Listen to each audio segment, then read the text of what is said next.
Voici votre texte avec la ponctuation corrigée. La candidature d'Alassane Ouattara sera annoncée lors du congrès du RHDP qui se tiendra après le mois de jeûne musulman. L'imposture démocratique se poursuit en Côte d'Ivoire.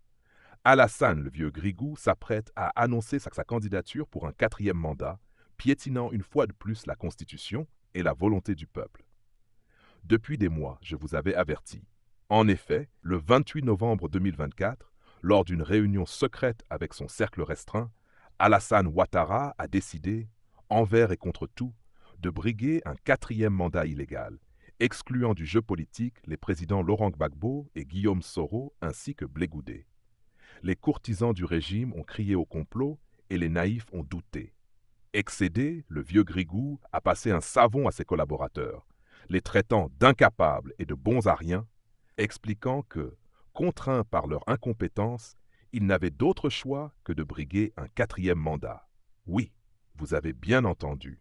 Le dictateur des lagunes ne voulait plus se représenter, mais face à l'absence d'un dauphin fiable, il s'est convaincu qu'il était indispensable. L'ai-je dit ou non? Mieux encore, je vous avais annoncé qu'en début d'année 2025, il se rendrait à Paris pour obtenir l'adoubement du président français, indispensable à son projet de confiscation du pouvoir d'État. Mais ai-je été entendu? J'ai parfois l'impression de prêcher dans le désert. Maintenant, tout le monde s'étonne de l'exclusion des présidents Gbagbo et Soro, ainsi que de Blé Goudé. Tout le monde, sauf vous, mes abonnés. Vous étiez prévenus. Aujourd'hui, les masques tombent. Vous souhaitez que M. Gbagbo et M. Blé Goudé puissent faire acte de candidature, ce qu'ils ne sont pas en mesure de faire actuellement. Oui, mais ils en ont le droit. Ce sont des citoyens ivoiriens, ils ont le droit d'être candidats. Désormais, le reste dépend d'eux.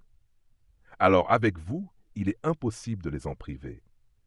Prenons le cas de M. Gbagbo et de M. Blé Goudé. N'est-ce pas honteux? Vous les avez déportés à la CPI, ils ont purgé 10 ans.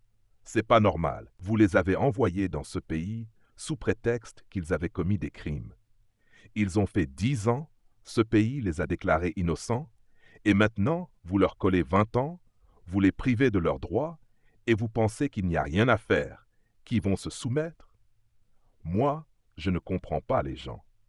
Vous créez les conditions des troubles, vous obligez même ceux qui n'ont pas envie de se battre à lutter pour leur honneur et leur dignité. Et puis, quand il y a des problèmes, vous faites comme si vous étiez surpris. Si l'on veut la paix, il faut poser les bases de la paix. Cette version apporte des corrections mineures pour améliorer la fluidité tout en respectant votre style original. Le dictateur a donné ses ordres. Un congrès sera organisé après le mois de jeûne musulman, au cours duquel la candidature d'Alassane Ouattara sera officialisée. Ce sera un théâtre politique où les valets du RHDP feindront la surprise et imploreront leur maître de rester au pouvoir.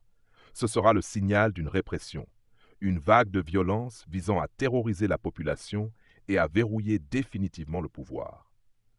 Ensuite, la machine du parti unique se mettra en marche pour imposer une élection truquée, une farce électorale où le vainqueur est connu d'avance.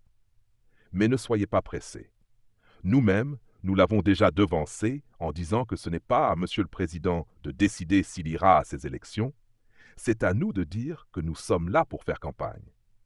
Vous n'avez même pas besoin d'aller sur le terrain, car vous avez constitué des équipes solides qui sont partout. Nous avons un candidat qui s'appelle Alassane Ouattara, qui va gagner dès le premier tour de ces élections. Voilà, on n'ira même pas au second tour, parce que leur objectif est certainement de penser à une grande coalition quand on arrivera là. Mais dès le premier tour, nous les aurons déjà écrasés. Soyez rassurés, cela va se passer ainsi. Dans son obsession du pouvoir absolu, Alassane Ouattara n'a pas seulement consulté ses généraux et ses mercenaires. Non, il est allé plus loin. Les marabouts et sorciers de Ténébrem Ouattaradi la Fiole ont été convoqués. Un marabout mauritanien et 3 Maliens sont actuellement à Abidjan pour préparer le terrain, bénir la fraude et assurer la victoire. Voilà à quoi se résume la politique du RHDP, une tambouille mystico-politique où la Constitution est remplacée par des incantations nocturnes. Le despote l'affirme. Les oracles m'ont dit qu'il n'y aura rien. Mais si les oracles pouvaient garantir le pouvoir, bien des tyrans seraient encore en place. N'est-ce pas là la preuve ultime que cet homme ne croit pas en la démocratie, mais uniquement en la manipulation, la tricherie et la sorcellerie d'État? Ivoiriens, levez-vous. L'histoire a prouvé le contraire. Aucun régime illégitime ne peut tenir face à un peuple déterminé et éveillé. Dans les coulisses, des fissures apparaissent déjà. Certains alliés d'Alassane Ouattara doutent, hésitent. D'autres négocient déjà leur avenir, car ils savent que la fin est proche. Le dictateur lui-même le sait. S'il était aussi sûr de sa victoire, aurait-il besoin de faire taire ses adversaires avant même la bataille? Et ne figurent-ils pas sur la liste électorale? Ils sont donc exclus d'office du processus électoral. Je crois que sur cette question, nous devons être clairs. Le RHDP ne peut pas se substituer aux institutions de la République qui ont en charge la gestion de ce dossier. Mais, pour rappel, je voudrais vous faire savoir que ce n'est pas la première fois que de telles choses arrivent.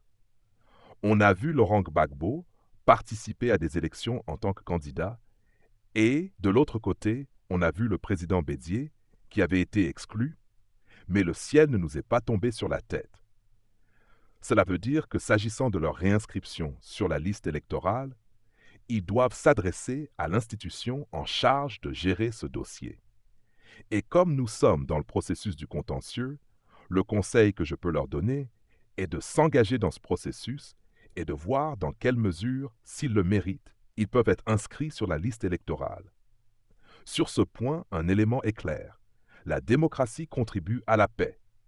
Le manque de démocratie, l'exclusion de candidats ou d'électeurs, peut également contribuer à des perturbations inutiles. Voici votre texte avec une ponctuation corrigée. Ce quatrième mandat est un viol politique, un coup d'État électoral en préparation. La Côte d'Ivoire mérite mieux qu'un despote vieillissant accroché à son fauteuil comme une sangsue sur un cadavre. Nous ne pouvons pas accepter cela. Nous devons nous lever, nous mobiliser et refuser cette mascarade. La Côte d'Ivoire entre dans une période cruciale. Chacun doit choisir son camp, la soumission ou la résistance. Il n'y aura pas d'élection, il n'y aura pas de président tant que Gbagbo n'est pas là. C'est clair, sans lui, il n'y aura pas de président en Côte d'Ivoire. L'heure n'est plus aux lamentations, mais à la vigilance et à l'action. L'heure de vérité approche. Les masques tomberont, les traîtres tomberont, et le dictateur tombera. L'histoire nous a montré que les dictateurs finissent toujours par tomber. Il ne tient qu'à nous d'accélérer leur chute. La communauté internationale saisira cet élément de trucage, et par conséquent, toutes les conclusions pourraient être tirées. Il serait inconcevable que les ressources des contribuables français, européens et autres soient utilisées pour conforter une mascarade et installer une dictature de manière légale en Côte d'Ivoire. Les corrections portent principalement sur la suppression d'une virgule après « tomberont » qui était inutile. Tout le reste était déjà bien ponctué.